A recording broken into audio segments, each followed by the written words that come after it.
탁발귀와 광개토 대왕. 북위 태조 도무제 탁발귀가 고구려의 광개토 대왕이라고 했습니다. 광개토 대왕이 있었던 수도 국내성이 바로 북위의 수도 송락이라고 했습니다. 역사 형태의 조작 패턴. 근대 일제강점기 일제가 조선사 편수회에서 우리의 역사를 조작할 때 했던 형태를 두 가지로 구분해 설명하겠습니다. 첫 번째 형태.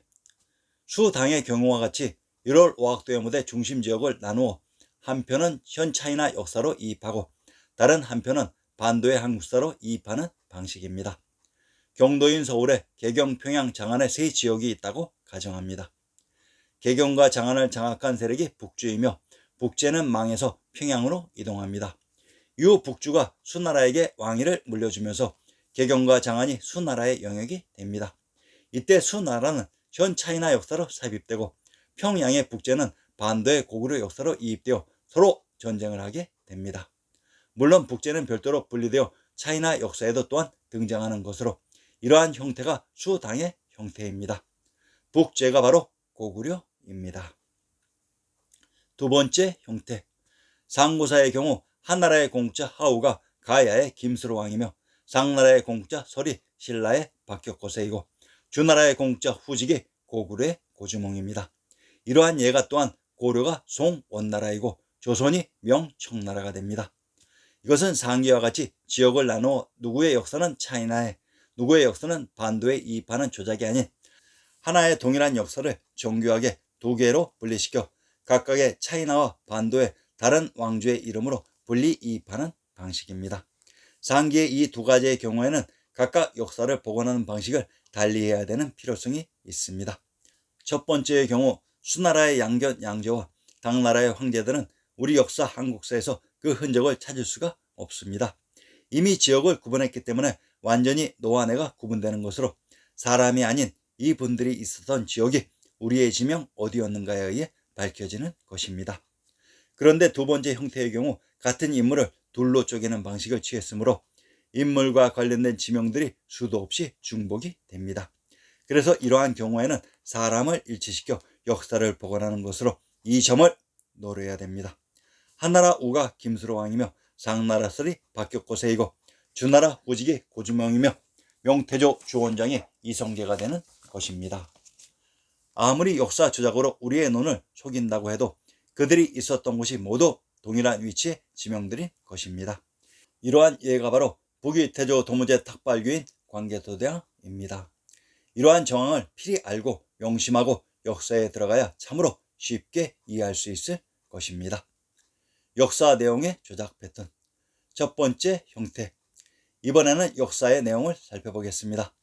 하나의 역사를 둘로 쪼개는 것이 아니라 하나의 원본을 차이나에 우선 이입시키고 그 원본의 내용을 근거로 반도의 새롭게 역사 내용을 창작 각색하여 역사를 만드는 방법입니다. 한나라부터 당나라까지 원본의 역사는 현 차이나에 이입되었고 반도의 고조선, 부여, 고구려, 백제, 신라, 가야의 역사는 모두 창작, 각색한 역사가 이입되어 있습니다. 두 번째 형태. 하나의 역사를 둘로 쪼개는 것이 아니라 하나의 원본을 반도에 우선 이입시키고 그 원본의 내용을 근거로 차이나에 새롭게 창작, 각색하여 역사를 만드는 방법입니다. 일정 부분 조작되어 국명과 여러가지 역사 내용이 변주되었지만 고려, 조선의 역사가 원본이고 송, 원, 명청의 역사는 모두 창작, 각색한 역사가 이입되어 있습니다. 그래서 아리아넥스의 역사복원 시리즈는 한나라부터 당나라까지는 거의 모두 중국사 25사를 인용하며 송, 원, 명청사는 한국사를 인용하는 것입니다. 이 정도의 지식을 알고 있으면 그분은 당대 최고의 실력자입니다. 역사 지명의 조작 패턴. 신증, 동국, 여지스남의 지명들은 거의 원본의 내용들로 이루어져 있으며 일정 부분 현 차이나에 이식된 지명들 때문에 이러한 역사 조작을 위해 비록 신증, 동국, 여지스남에서 차이나에 이식된 지명들이 삭제되었지만 그 흔적은 아직도 많이 남아 있습니다. 현 차이나에 이식된 지명들을 만드는 방법을 설명드리겠습니다. 예를 들어 무창이라는 지명은 우리의 역사에서는 거의 찾아볼 수가 없습니다. 처음부터 이러한 지명이 없었는지 아니면 있었는데 이 지명은 현 차이나에만 이식되었고 우리의 지명에서 모두 삭제되었는지는 저도 알 길이 없습니다. 그런데 이 무창은 무주와 창원의 합성으로 무주에서도 무창의 지명의 흔적을 찾을 수 있고 창원에서도 무창의 지명의 흔적을 찾을 수 있습니다. 현 차이나에 이입된 지명들을 모두 신증동궁 여지스남을 통해 만들 수 있다는 사실입니다.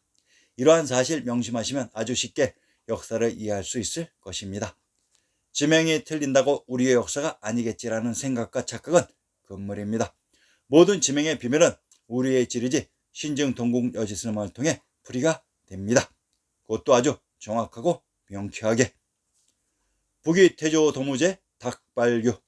우리 역사 속의 광개토대왕을 북위태조 도무제 닭발규를 통해 살펴보는 것도 상당히 의미 있을 것 같습니다.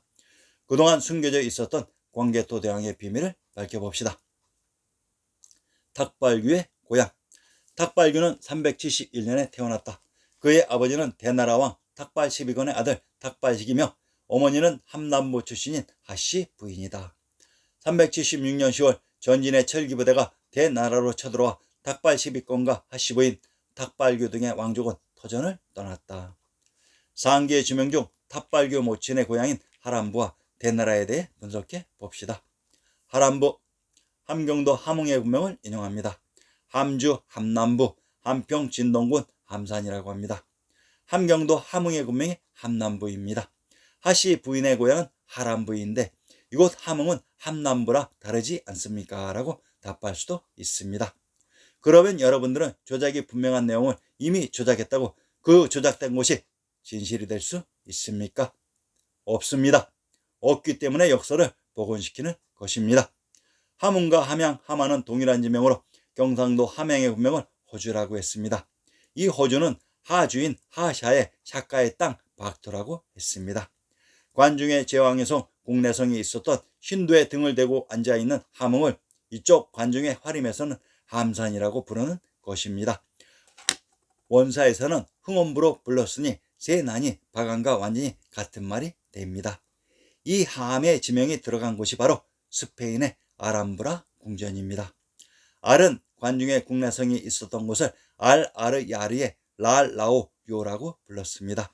함은 이곳 알 땅이 밝은 세난, 희난, 하만의 함땅이었으며 브라는 바라무니 브라만의 밝은의 의미로 이곳 관중의 국내성이 있었던 곳에 사람들이 이동해서 만든 궁전이 바로 아람브라 궁전입니다.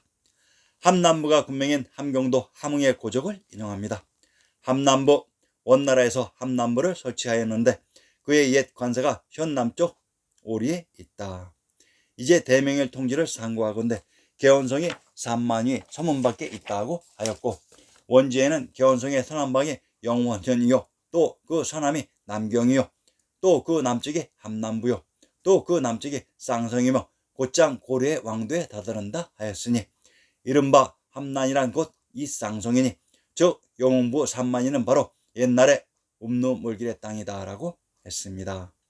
신증동궁 여지스남에서 함남부가 함흥에 있다고 했다가 이번에는 함난이 영흥의 쌍성이라고 합니다. 그러면 쌍성의 지명을 찾아봅시다.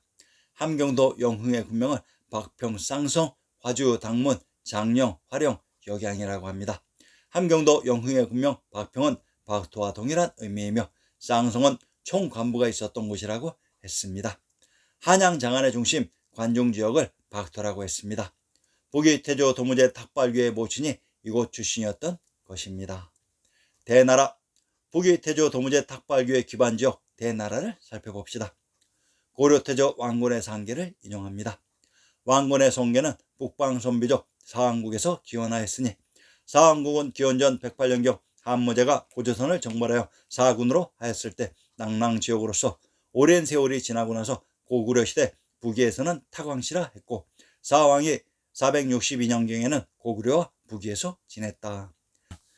타광시는 대를 대동이라고 하며 무천지역을 통치하였으며 태화 때 왕시성으로 개성하였다라고 중화송시 통수에 쓰여있다. 고려 왕건의 상계에서 대나라의 대를 대동이라고 합니다. 대동은 역사 속의 평양입니다. 이곳 금강산 자락의 평양을 기반으로 북위가 건국되었습니다. 그래서 북위가 고구려인 것입니다. 탁시와 왕시, 상기 고려태조 왕건의 상계에서 밝혔듯이 북위태조 도무제 탁발규의 탁시와 그리고 원시, 왕씨는 모두 동일한 혈족입니다. 유럽 역사에서 4세기 훈족을 이끈 아틸라와 10세기 신성로마 제국의 오토 대제는 같은 혈육이라고 했습니다. 아틸라가 바로 북이태조 도무제인 탁발규 광개토대왕이시고, 신성로마 제국의 오토 대제가 바로 고려태조 왕건의 큰 아들인 고려 회종이라고 했습니다.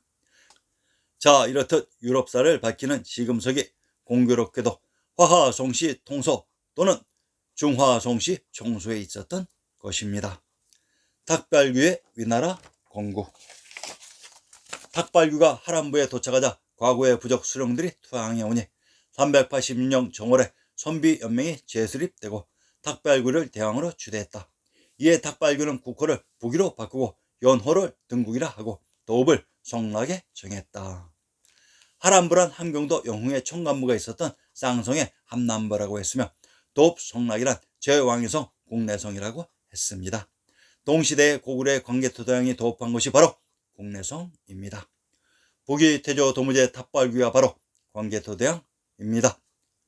우리 역사의 진보는 사라진 곳도 아니며 아주 멀리 있는 곳도 아닙니다. 양이 호랑이의 탈을 뒤집어 쓴다고 양이 호랑이가 되는 것은 아니며, 못 모르고 양의 탈을 쓴 호랑이가 양이 되는 것도 아닙니다. 제발 반도의 호랑이들아, 양의 탈을 벗고 내 진실을 보았으면 합니다. 호랑이는 넓은 곳에서 아주 넓은 중앙의 대륙에서 포효해야 그게 호랑이입니다. 이제 세상은 호랑이의 포효를 고대하고 기다리고 있습니다. 진정한 한류란 세상의 모든 인종은 외모, 언어, 문화, 지리적인 차이, 구분, 구별이 아닌 진정한 혈육의 동질성을 가진 동포 형제였으며, 이러한 형제와 동포들을 위해 홍익인간의 정신으로 수천 년을 살아왔던 우리와 지구상 형제인 이들의 정신과 혼이 동질성을 깨닫고 인식해서 손을 맞잡았을 때 우리의 선조들이 구현하고자 했던 지상 전국 신선인 처선의 세계를 건설하게 되는 것입니다. 이것이 진정한 한류입니다.